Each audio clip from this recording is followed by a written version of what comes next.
The phone call came just as Jonathan Hale, the billionaire tech mogul, was stepping out of his sleek, glass-walled office overlooking the city. The voice on the other end was trembling, almost breaking, as the nurse whispered the words that froze him in place. "Your daughter, she's lying unconscious on the street, we need you here." Jonathan's heart skipped, a million thoughts colliding in an instant. Panic clawed at his chest, the weight of power and wealth suddenly irrelevant. He had built empires, brokered deals, changed industries, but now, he felt helpless. The nurse repeated the address, and Jonathan barely remembered the drive, gripping the wheel so tightly his knuckles turned white. Around him, the city seemed to blur into a haze, lights streaking past like rain on a window. His mind raced, flipping through memories of his daughter, her laughter, her stubborn streak. Every scenario was worse than the last, each thought darker than the one before. By the time he reached the street, his usual composure had melted into raw, desperate fear. When Jonathan arrived, the scene was chaotic but strangely quiet in the way life often becomes in moments of trauma. Paramedics circled around a small figure on the cracked asphalt, a blanket partially covering her trembling body. A crowd had gathered, murmuring in shock and curiosity, giving the moment a strange surreal quality. Jonathan's chest tightened at the sight of his daughter, pale and fragile, her favorite scarf tangled in the debris around her. He knelt beside her, the world shrinking to the space between them. "Lila, can you hear me?" he asked, his voice breaking despite his usual control. She remained unresponsive, a faint tremor her only sign of life. Tears he hadn't felt in years pricked at his eyes as the nurse gently guided him back. "She'll be okay," she said softly, though uncertainty lingered in her tone. The cold reality of vulnerability hit Jonathan harder than any business failure ever had. For once, money and power were useless. Only his presence, and hope, mattered. The ambulance ride to the hospital was a blur of sirens, red lights, and the distant echoes of Jonathan's racing thoughts. He couldn't stop replaying the moments of that morning, the missed calls, the brief distraction when Lila had texted about meeting friends. Guilt gnawed at him. How could he have been so preoccupied with board meetings, deals, and expansion plans, while she was left to navigate the world alone? Every second of delay, every unnoticed warning felt like a personal failure.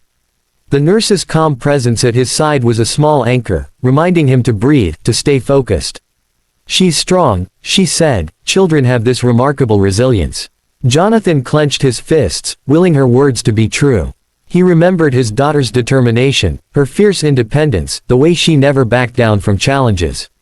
But this time, the challenge wasn't abstract, it was life itself. He silently vowed to do whatever it took to save her, even if it meant confronting his own weaknesses. At the hospital, Jonathan was met by Dr. Reynolds, a seasoned physician whose eyes reflected both concern and professionalism. He explained that Lila had suffered a severe head injury and was at risk of complications if her vitals fluctuated. Jonathan listened, nodding, but his mind was elsewhere, imagining a life without her laughter, her questions, her dreams.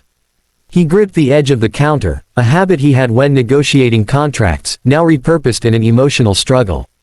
The nurse who had called him stayed nearby, her presence a quiet reassurance amidst the sterile, bright lights. Hours passed, each tick of the clock a torment of hope and fear intertwined. Jonathan stayed by Lila's side, holding her hand, speaking to her as though words alone could guide her back. Memories of her childhood flooded him. Scraped knees, late-night storytelling, birthday surprises.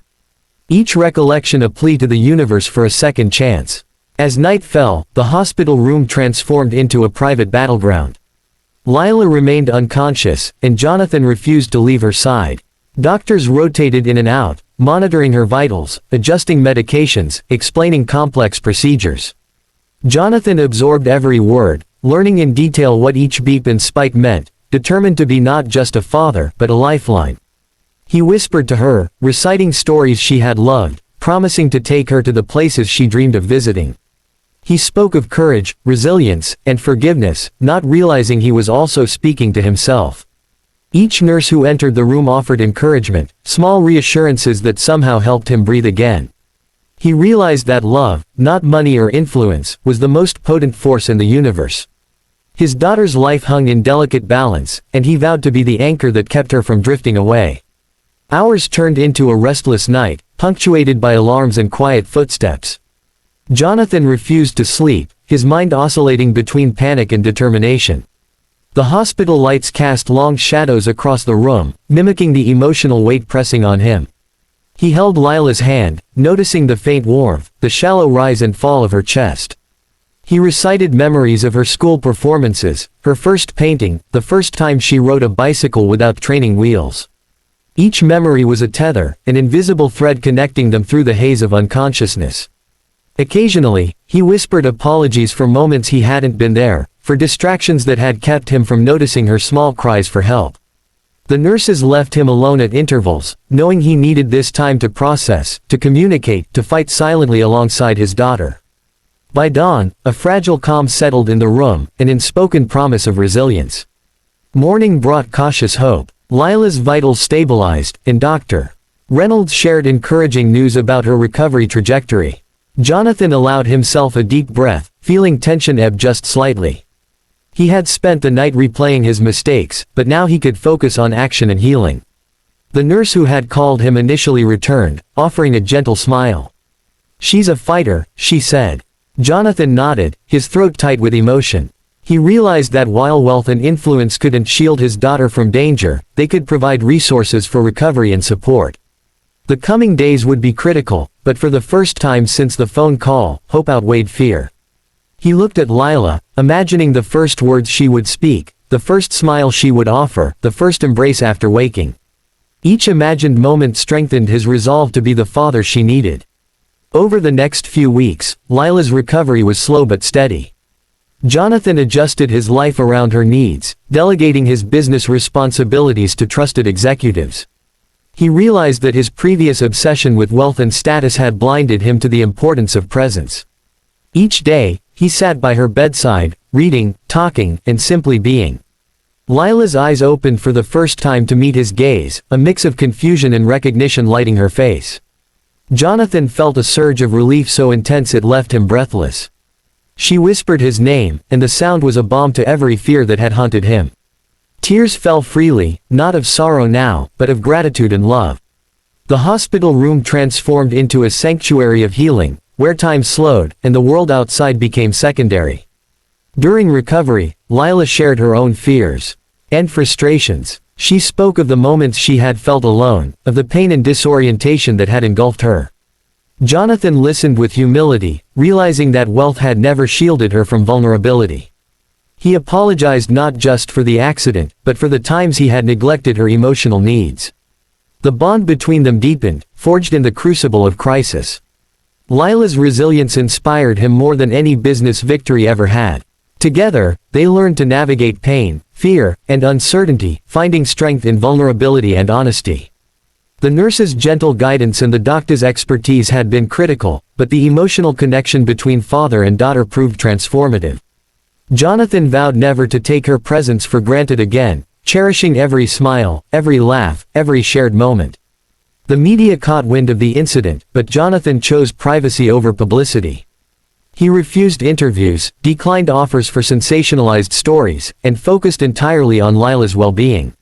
Lila, too, learned a lesson in resilience and discretion, finding empowerment in recovery rather than pity. They spent quiet afternoons together, revisiting favorite childhood books, playing simple games, and walking in the park. Each step forward was a victory, each smile a testament to survival. Jonathan marveled at the fragility and strength of life, understanding in a profound way what truly mattered. The experience reshaped his perspective on wealth, influence, and success. He realized that the greatest accomplishments were measured in love, presence, and the capacity to nurture those who mattered most. Months later, Lila returned to school, stronger and more confident. Jonathan accompanied her, observing with pride as she navigated social interactions with newfound independence. The accident had changed her, instilling resilience without breaking her spirit. Jonathan's heart swelled with gratitude for the doctors, nurses, and strangers who had played a role in her survival. Yet he knew the most significant transformation had occurred within him. He had learned humility, patience, and the power of emotional presence. Lila's journey from unconsciousness to recovery became a shared story of triumph, a narrative of love and perseverance that transcended material wealth. Each day was now an opportunity to be fully present, to cherish the fragile gift of life.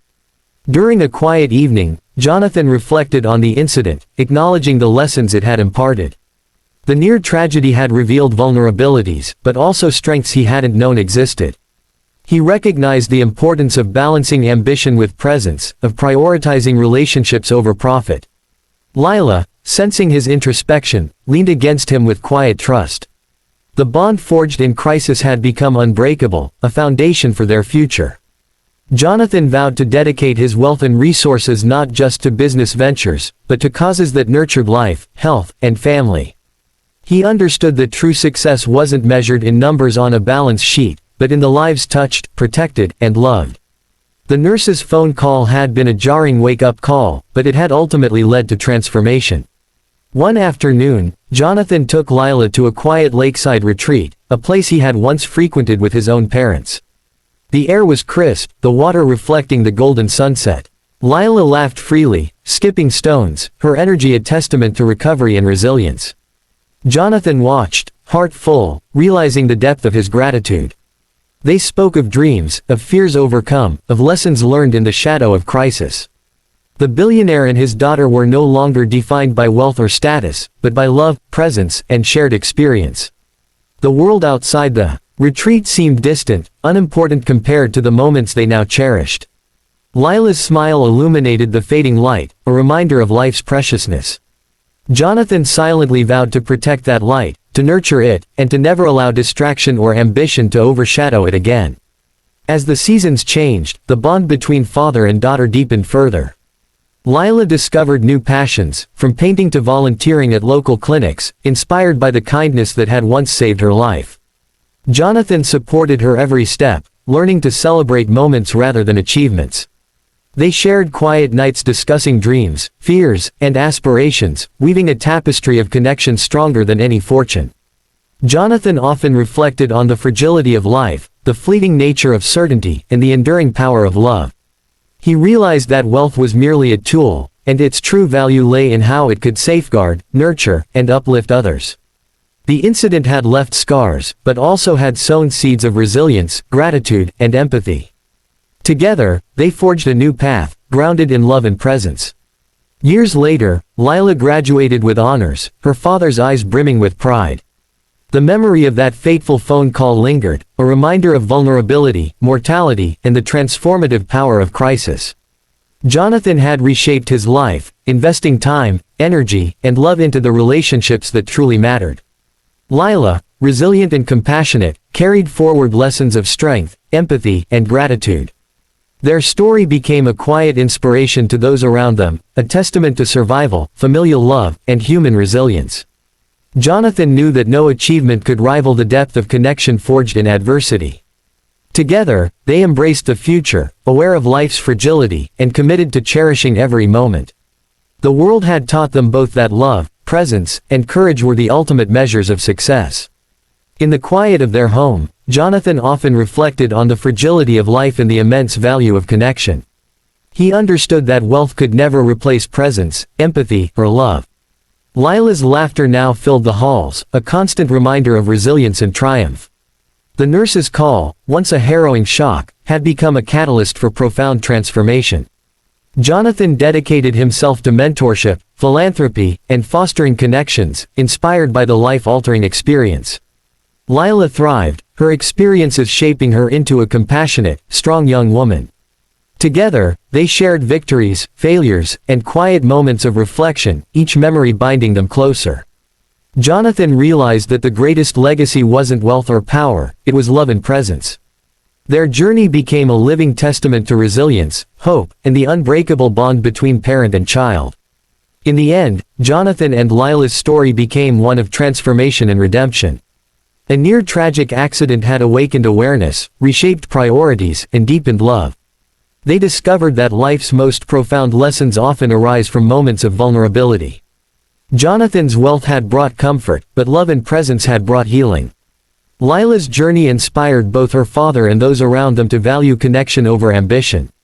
Together, they navigated life with courage, empathy, and gratitude, embracing each day as a precious gift. Their story was a reminder that adversity could be the greatest teacher, and love the greatest healer. As Jonathan watched his daughter chase her dreams, he knew that every fear, every sleepless night, had been worth it. They had not only survived, they had transformed, together.